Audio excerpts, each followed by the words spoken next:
So, Marlon Martinez, I want to talk to you about Billy Strayhorn, both in terms of the video series that you're doing and also the new album that you have with your orchestra.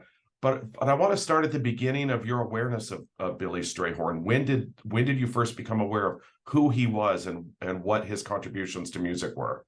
When I started getting into jazz, I was in middle school and I gravitated towards big band jazz.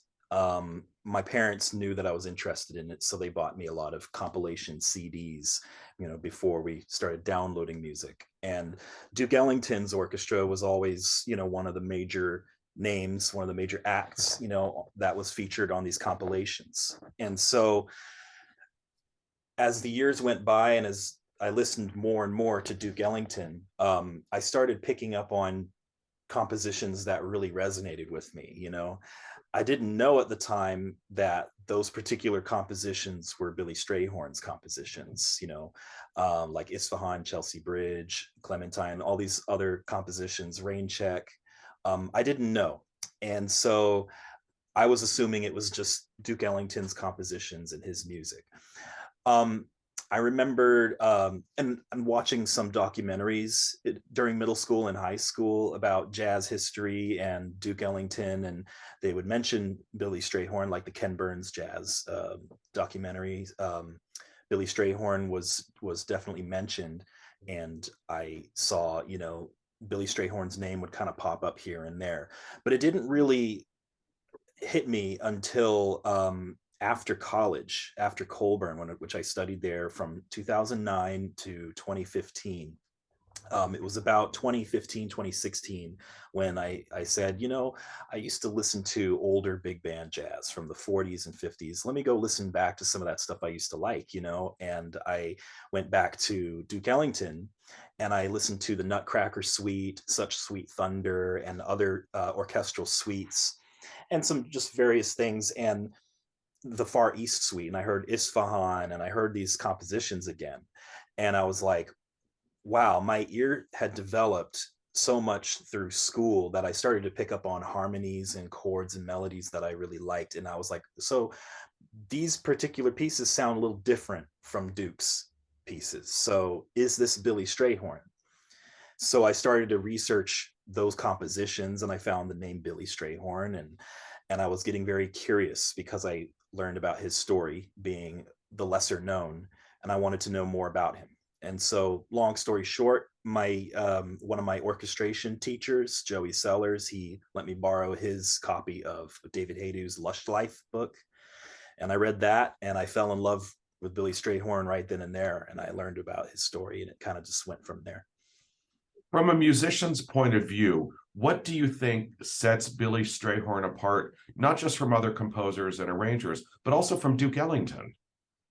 Billy Strayhorn has a legato kind of melodic sensibility that I feel is not quite, it's not in Duke Ellington's music as much. Strayhorn has that element. He also has harmonic elements that aren't really characteristic of Duke Ellington. Like his frequent use of melodic minor or minor 11 chords instead of your regular minor 7, things like that, or the half diminished chord, stuff like that seems very Strayhorn-esque. And there's also kind of a tinge of sadness in Strayhorn's music that separates him from Duke Ellington. Um, that does not mean that Duke Ellington is not deep, not at all saying that, but they're just both so deep in their own way. And Billy Strayhorn kind of like has that emotional content in there. Well, and if you listen to Duke Ellington's album that was recorded after Billy Strayhorn died, and his mother called him Bill, I mean that is filled with more sadness in one album than probably the collective of Duke Ellington's music. Yeah, yeah. Strayhorn kind of has a darker tone.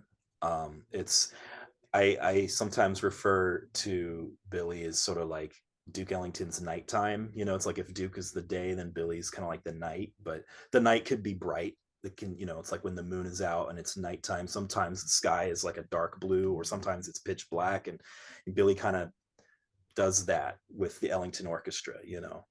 Right. In your video series, Ever Up and Onward, you talk pretty extensively about how Strayhorn got cheated out of credits, how he got cheated out of royalties. And it was only later that some attempt at rectifying that situation took place.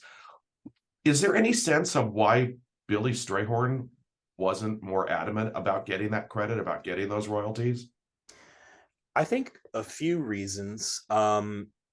One, I think, is that Strayhorn saw himself more as the artist type, the creative, the free-spirited creative type. I think he wasn't as interested in being a public figure, and therefore having um, certain business agreements negotiated. He seemed to be a little more like, when the spirit strikes, you write music, and you write it freely, however you want.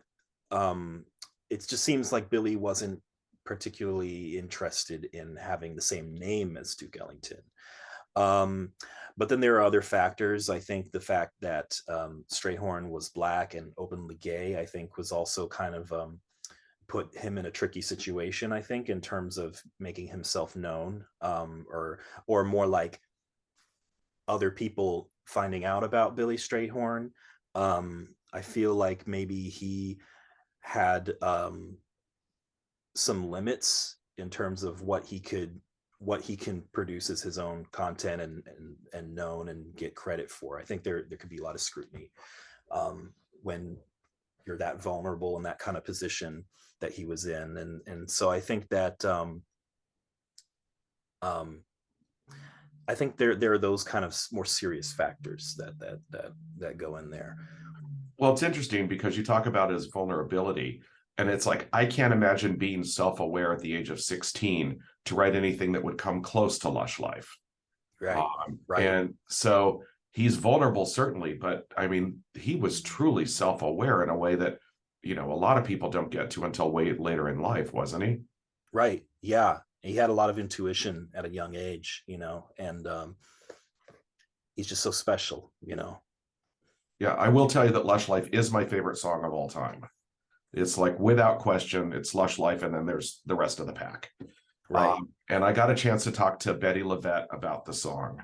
Uh-huh. And she told me that she could spend her entire life working on that song, and she doesn't think she would ever get to fully understand and properly represent that song. What do you think what makes Lush Life so unique and powerful from both a compositional point of view and a lyrical point of view? Compositionally, it reminds me of it's more like a poem, set to, and the music is set to a poem. It kind of has more of a classical sense to it. I think it's rhapsodic. It has a different kind of ebb and flow from the regular song form styles of the time. And I think Lush Life, yeah, it just has those kind of twists and turns, and that's going to be hard to interpret. Lyrically, I think it's very sophisticated, very mature lyrics, and he toys with a lot of words. I think he even toys with the word gay in there, and other things. And it's just it's witty. The lyrics are witty, they're clever, but they're also very honest and personal. And I think that's what makes Lush Life so unique, and especially for that time period, um, it holds up to some of the greatest songs ever written, I think. Yeah. And it's also interesting to hear his own performance of the song, Yeah. because it goes at a much faster pace than everybody else has recorded it. Right. It's faster. It actually has more of a he has a theatrical take to Lush Life. And I think that makes a lot of sense, because Strayhorn was so inspired by musical theater, and it's Lush Life to me seems like something that is it's like a staged song, something where you would have choreography, you'd have acting, you'd have a bit of singing, and the music is very rhapsodic. I feel like that's kind of like the narrative in which Strayhorn wrote Lush Life, I think. Well, you'd also have to have a lot of cocktails. And many cocktails. Yeah. Yes. Now you have an album coming out in January, I believe, with your band, your jazz orchestra. And how do you go about selecting which of Strayhorn's songs you want to do? Because I also know with that is going to be some of your own work. So what's the recipe that works best for combining what you do with what Strayhorn did and still allowing your identity to come through the Strayhorn material? What I sought to do, what I seek to do, even to this day with all my projects, is to show how Billy Strayhorn has inspired my writing, what he did to influence my stuff. And so I wanted to pick Strayhorn repertoire that covers many areas of his style, or the many styles that he has, and then sprinkle in some of my compositions to kind of be more of like a commentary on Billy Strayhorn's writing, and also this album will be the first big band album that I've produced, and so I think it's wise to showcase some of my work as well. But that's kind of the idea, is here's Billy Strayhorn, this is his world of writing, and then here's my writing, and this is how this is what moved me to do these compositions this particular way. By doing that, do you hope to create a dialogue between the past and the present, if not the future? Definitely, definitely. Yeah, I find my music is very much centered in the rich tradition of big band writing and the styles from the 40s, 50s, and 60s, definitely. Um, but played in a contemporary way, in a contemporary context. So I think that is definitely, carrying the torch and then passing it on to the listener, you know. And are you creating your own arrangements of the Strayhorn work? And the reason I ask is because in How Influential Was Billy Strayhorn, one of your videos, you said you ended it by saying, sounds to me like we should be playing more of Billy Strayhorn's charts today. That's literally what we do. Marlonious Jazz Orchestra plays Billy Strayhorn's charts, whether that is through transcriptions of mine or published sheet music that is available on, to purchase and perform, or music that I have gathered from the Library of Congress, thanks to Billy Strayhorn Songs Incorporated, and Reservoir Media, which is the co-publisher to the Strayhorn estate. Yeah, so the musical materials come from about 3 different sources.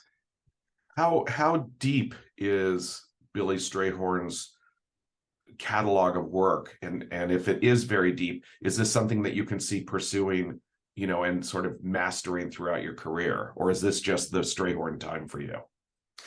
I think it's going to be a lifelong thing, because and even if I were to revisit the compositions that we're performing and that we've recorded on the album, I'm going to learn so much new stuff from it. I don't think there's going to be a period where I'm going to say, okay, I'm done with that, and I understand everything about that composition, and I've logged in my emotion towards that, and then I'm going to move on to something else. I feel very obsessed with Strayhorn and his life story and how it permeates in his music.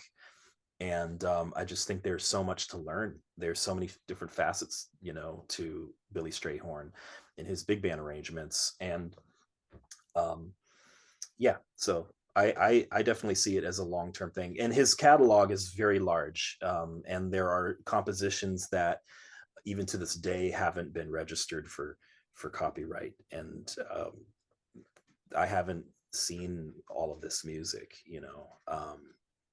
and it's incredible the people before me that have laid their hands on this music and have pulled it apart to identify, oh, this is Strayhorn's handwritten manuscripts. So it's a very inspiring time, but it will always inspire me. Is there any hope that that stuff will be formally identified and will ultimately see the light of day? Yes, I believe so.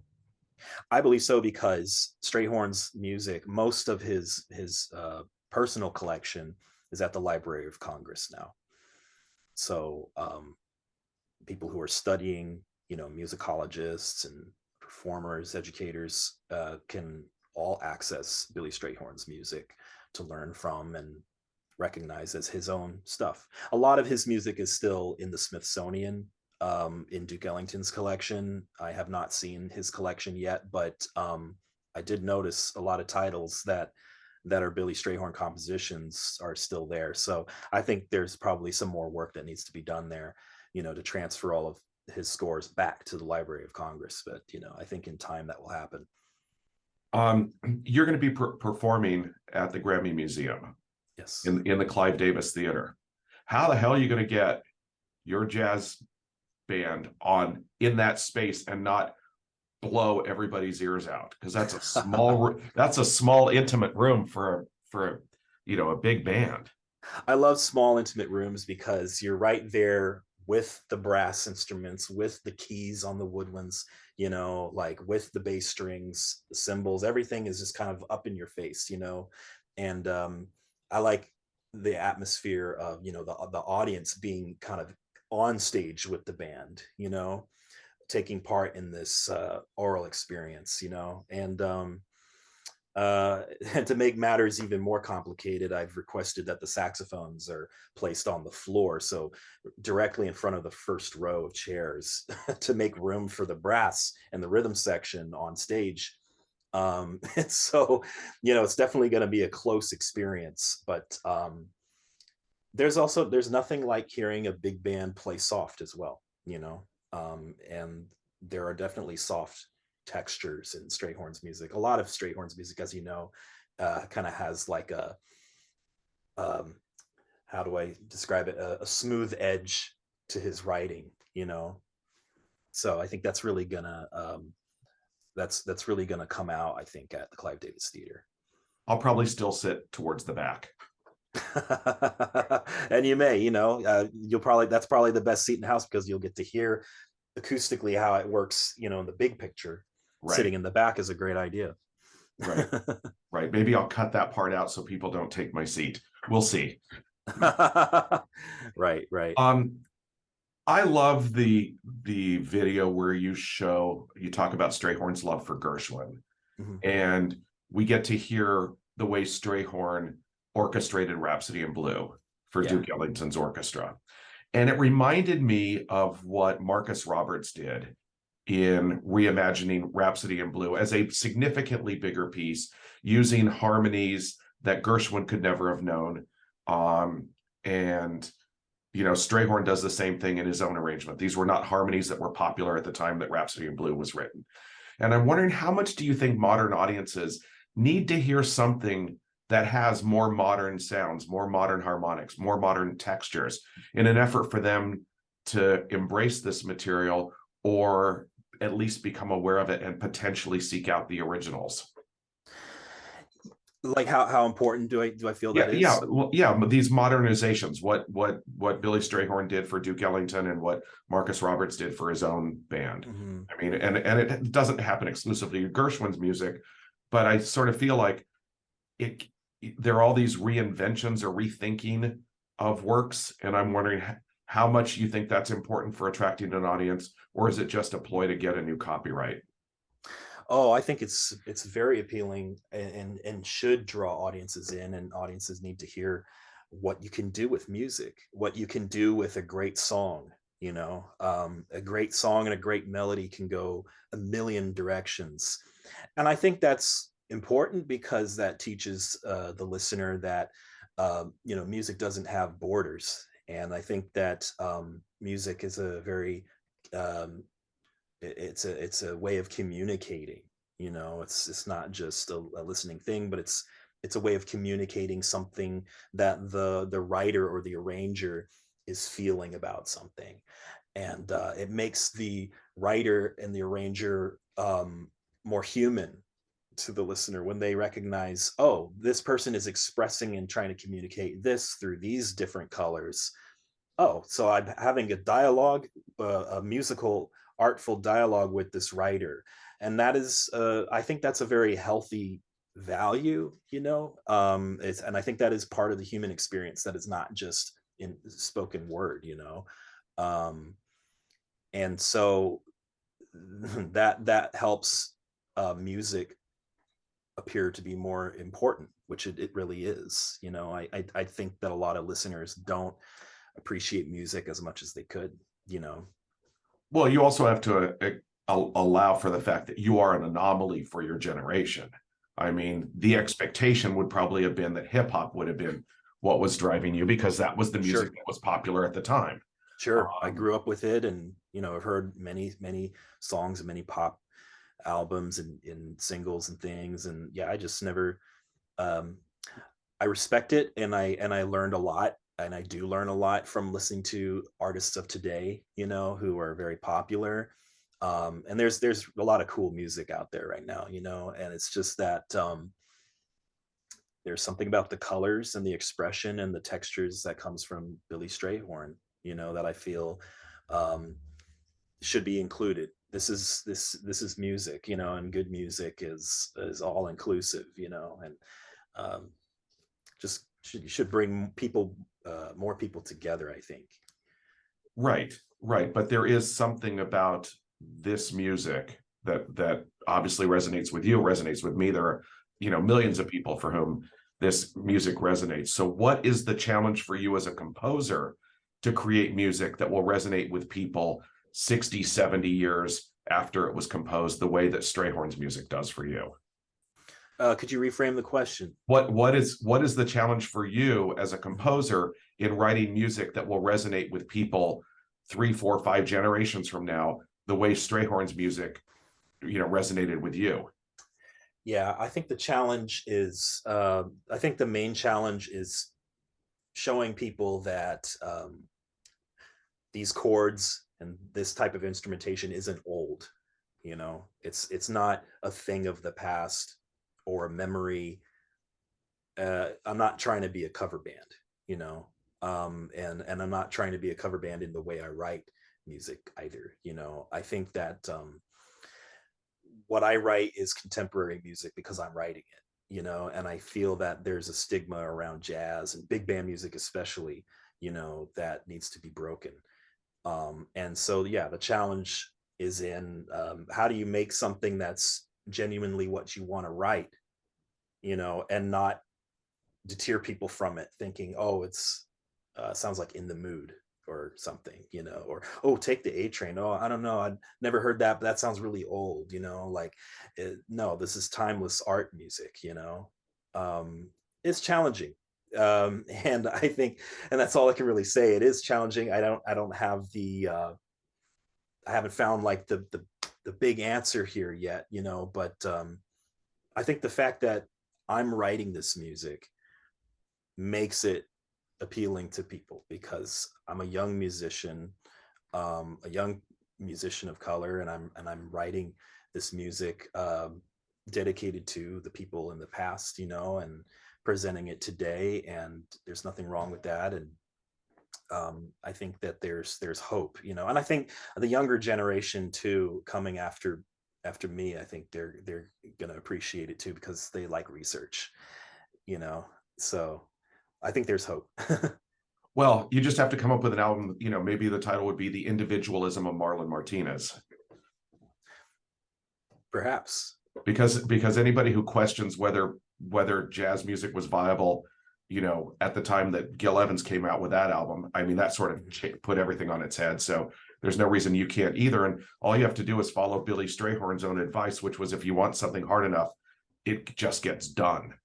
Yes. And I'm wondering how much that belief system, you know, fuels you through your pursuits, not just in celebrating Billy Strayhorn, but become coming into your own as a composer. Yeah. You know, I was thinking about that quote the other day, literally yesterday. And I was telling somebody, a fellow bass player friend of mine, that she asked me, yeah, how do you how do you run a big band like that? That must be crazy. And I said exactly what Billy Strayhorn said. If you really want something that bad, it's just gonna have to get done. And that's always driven me. Whether it's through just finding venues and convincing people that this is a band that needs to be heard, and contracting musicians and convincing them that this music will be fun and it will be something that you'll want to play with your friends in the section. I just try to do, because I don't have to do this kind of music. I don't have to be a big band composer um at this time, and be successful at it. There are so many other avenues that I could take, but I love it so much that I'm gonna see to it that I do this for the rest of my life. Which means you do have to be that. Yeah. You started by saying, I don't have to do this. Yeah, actually, it seems like you do. Yeah, I do, because I have the passion for it. It's like, hypothetically, I could say, well, I'll do the other things that I like to do. Like, I play in symphony orchestras, like I can do that, and retire off of that, and whatever. I find joy in doing that. I find joy in being a sideman, on bass for someone else. I can write other kinds of music, but I have the urge and the itch to just write big band music and direct big band. So that's what I'm going to do. Well, and I would suggest, if you need a moment of inspiration that doesn't come from Billy Strayhorn, you look up a Stephen Sondheim song called Everybody Says Don't. Everybody Says Don't. Right. I remember. Yeah. Because it's that again. Yeah, that lyrically says everything that I think you believe. That's cool. Yeah. Anyway, thank you so much for your time, Marlon. Are you all right with my posting this video on our YouTube channel? Go ahead. I will do that. I will have this run several days before the Grammy Museum appearance. Okay. Wonderful. And I really appreciate the time, and I can't wait to hear the music live. Thanks, Craig. Yeah, I'm looking forward to playing for you. Great. Thanks so much. Have a great day. All right, you too. All right. Bye-bye. All right, bye-bye.